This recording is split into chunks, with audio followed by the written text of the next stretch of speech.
Welcome to runnerstou. Today, we'll be talking about the inspiring history of women in the marathon.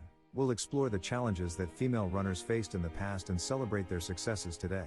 We'll also look at how the marathon has evolved over time and how it has enabled female athletes to compete on a global level. So join us, as we explore the inspiring journey of women in the marathon. Running has been a part of human history for thousands of years. In ancient societies, running was often used for hunting, transportation, and warfare. Women also played a role in running, with some participating in foot races as part of religious ceremonies or festivals. There is evidence that some women in ancient societies did engage in running and other physical activities. For example, in ancient Greece, women were not allowed to compete in the Olympic Games, but they did participate in their own separate festivals and competitions.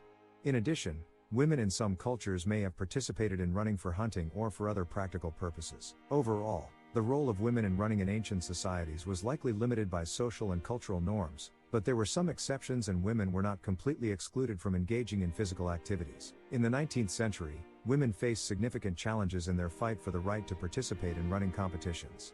This struggle eventually led to the formation of the Amateur Athletic Association of Women, which worked to promote women's participation in athletics. The Amateur Athletic Association of Women, AAA, was founded in England in 1880.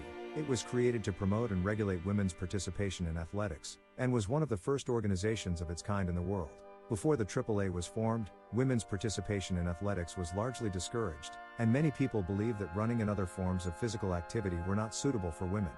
The AAA worked to change these attitudes, and to provide women with the opportunity to compete in athletics. The AAA organized many women's running events, including the first women's marathon in 1926. It also worked to establish rules and regulations for women's athletics, and to ensure that women's running events were held to the same standards as men's events. The Amateur Athletic Association of Women, AAA, was founded in England in 1921 and was the first organization to specifically advocate for women's athletics.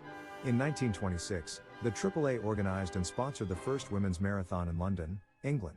This race was the first to be officially sanctioned and recognized by the International Amateur Athletics Federation, a precursor to the International Association of Athletics Federations. The winner of the race was Piercy, who completed the course in a time of 3 hours and 40 minutes, setting a world record.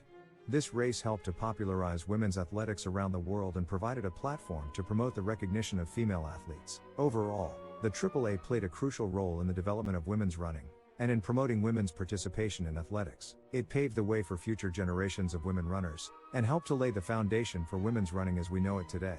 During the 20th century, women's running began to gain more recognition and acceptance. Women were finally allowed to compete in the Olympics in 1928, and over the next few decades, the popularity of women's distance running grew. One of the key milestones in women's fight for the right to participate in running competitions was the Olympic Games. In 1908, a Greek woman named Stamata Revithi ran the marathon course a day after the men's race, but she was not officially recognized as a competitor because women were not allowed to participate in the Olympics at the time. It was not until 1972 that the first women's marathon was held at the Olympic Games in Munich, and in 1984, the women's marathon became an official Olympic event. In addition to the Olympics, women have had to fight for the right to compete in other running competitions. For example, women were not allowed to run the Boston Marathon until 1972, when a group of women challenged the rule and successfully ran the race. In the 21st century, women's running has continued to gain popularity. There are now many women's running events, and more women are participating in running as a way to stay active and healthy. Today, women's marathon running is a highly competitive and prestigious sport, with many world-class female runners competing at the highest levels. Some of the top women in the marathon include world record holders like Paula Radcliffe, who set the world record for the fastest marathon time by a woman in 2003 with a time of 2 hours, 15 minutes, and 25 seconds, and Brigid, Kosgei, who holds the current world record for the marathon in 2019 with a time of 2:14 and 4 seconds during the Chicago Marathon, which was contested by men and women together. Other notable female marathon runners include Jemima Sumgong, who won the women's marathon at the 2016 Rio Olympics, Molly Seidel, who won a bronze medal in her third career marathon at the 2020 Summer Olympics in Tokyo, and Tirunesh Dibaba, who won the women's marathon at the 2012 London Olympics. To become one of the top women in the marathon, a runner must possess a combination of endurance, speed, and mental toughness. Training for a marathon involves putting in long hours of hard work, with runners typically logging hundreds of miles of training each week. This often involves grueling workouts, such as long runs, tempo runs, and interval training, to build up the endurance and speed necessary to compete at the highest levels. Compared to women marathon runners of the past, today's top women marathon runners have access to better training facilities, support, and resources. They also have the opportunity to compete in a wider range of high-level competitions, including major marathons like the Boston Marathon and the Olympics. This has allowed women to push the boundaries of what is possible in the sport and has led to faster times and more impressive performances. The impact of women's running on society has been significant. Women's participation in running has helped to break down gender barriers and promote gender equality in sports. Looking towards the future, it's clear that women's running will continue to grow and evolve.